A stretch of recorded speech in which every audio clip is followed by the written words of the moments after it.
Will Smith remain female? Yes, Smith's made the decision that it wants to remain a women's college, and I wouldn't really have been interested in going there if it had not taken that decision. There seem to me to be three very important reasons why we should maintain colleges for women in the United States today. All of them pedagogical reasons. One of the most important bits of research that's been done recently is a study of women achievers in American society since 1900. And achievement is reckoned by appearance in American Men and Women of Science, Who's Who, directories of directors, and so forth. And that study has shown that women graduates of women's colleges have outperformed by about 30% women graduates of private coeducational institutions. Well, this leads me to my next question. I was going to ask you about modern comparisons between co-ed and female schools. By modern, I mean right now, in the 70s. The justification of an all-female school to begin with, and the fact that the co-ed school theoretically prepares a girl for a more realistic approach to the life she's going to live, because the males will be part of it. It depends on what you think is the most important part of an undergraduate experience. Disciplining the mind and gaining competence in one's culture is obviously a very important part of undergraduate life and its main purpose. But in addition, the years between 18 and 22 are the years in which one's forming one's identity, beginning to focus one's energies, get a sense of commitment to social purpose of some kind. And the real question is whether that's better done by women in the company of other women or in a coeducational environment. It's very clear that in women's institutions, women distribute themselves across the whole spectrum of the curriculum in terms of academic interest in a way that they don't in a coeducational setting. Well, let me ask you this then. Don't these same rules apply, if reversed, to all men's schools, which have just about ceased to exist? I think they do. It's certainly true that the number of fine arts majors in men's colleges begins to go down when women are admitted. And I think that's a loss to the men. Statistic which I personally was not acquainted with. I think also that in contemporary society, there are many other forms of sociability for men.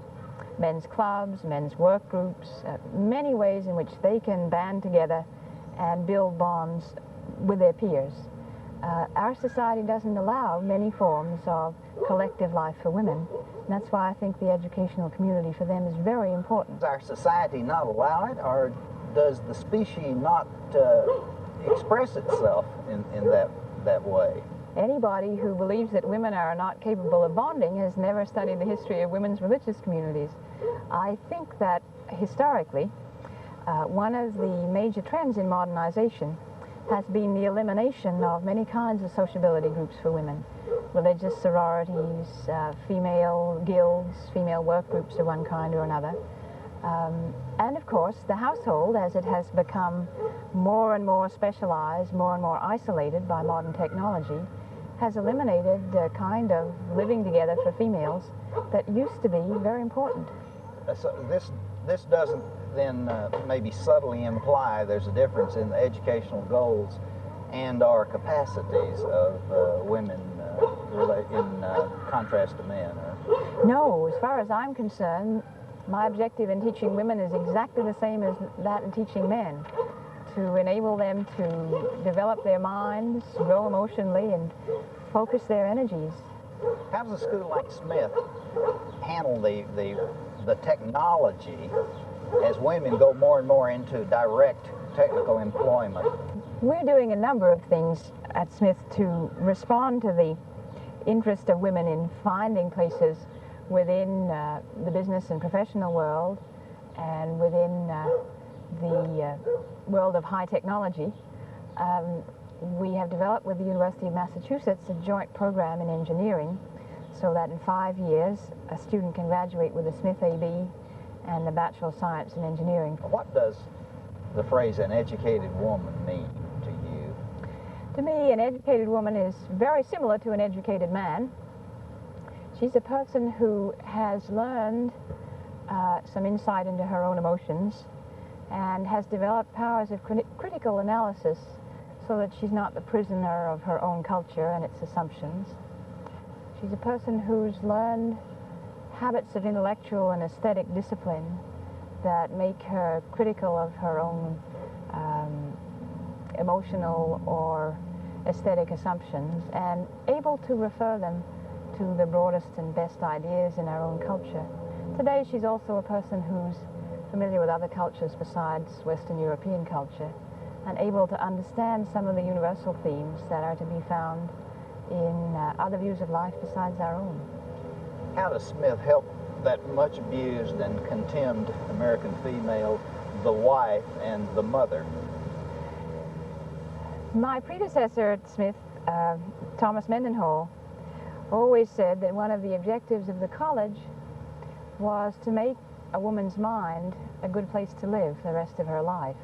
Well, then this leads then to another area of contemporary social morality, the displaced homemaker, the woman who after 15, 20, or 30 years of marriage and spending her time doing what the Bible and Dickens and everyone's told us is the greatest thing a woman can do, which is be a homemaker, she suddenly finds herself back on the market. Can Smith project itself into this kind of situation, or do Smith girls above this sort of thing?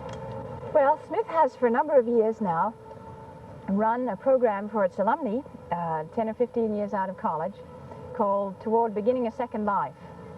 And the college invites back to the campus for a 5 to 7 day period women who, for whatever reason, in their mid-40s or early 50s, have decided that they want to take some new directions in life. We make available to them the psychiatrists in the health service, the experts in career counseling in our career counseling and vocational office, and interested faculty to help them identify the strengths and talents they have to begin a new direction in life. We've developed a lot of expertise in counseling people about transferable skills from volunteer work to paid work. The other aspect of the program is very careful identification for the women who participate of the resources that they can find in their own communities to achieve the new goals that they're setting for themselves. And the extraordinary thing about it is that women who come back to the college where they were once 19 and all potential do get a great new lease of life and energy out of going back to that earlier stage in their lives. The exciting thing about this experience for older women who come back to the college is that many of them have lived the last 10 or 15 years in relative isolation in some suburban setting, and for whatever reason have not had much access to the experience of other women. So to come back and come into residence with a large group of women at the same stage in life is very, very valuable for them. For that matter, what do you think is the possible direction of all education within the next generation or two? I'm talking now about these broad contrasts or conflicts between McLuhan's linear learning and McLuhan's hot medium or cool medium, the audio-visual, which we can all, of course, all us parents, can certainly see manifested in the lives of our school-age children, whether it's grade school or college.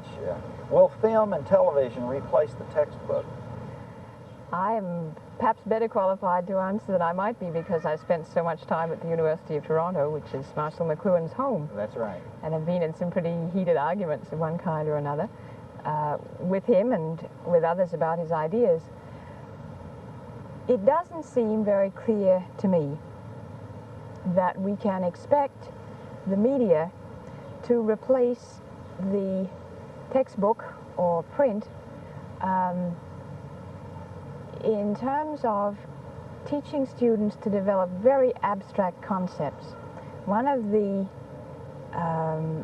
educational impacts of television is the impression that is formed in a student's mind that the elements of any problem can be quickly and immediately grasped. And we find, for instance, in teaching, say, beginning physics or beginning mathematics, that moving a person to another level of abstraction comes out of interaction with another person's mind, and that almost no pre-programmed presentation of the information will really help the student move to another level of abstraction. There are lots of other ways in which using film and video are invaluable for teaching dance, for teaching physical education, for helping people who are trying to understand teaching learning situations, want to analyze them. But I don't think that we will see a replacement of the printed word as a way of getting a student to wrestle with a problem.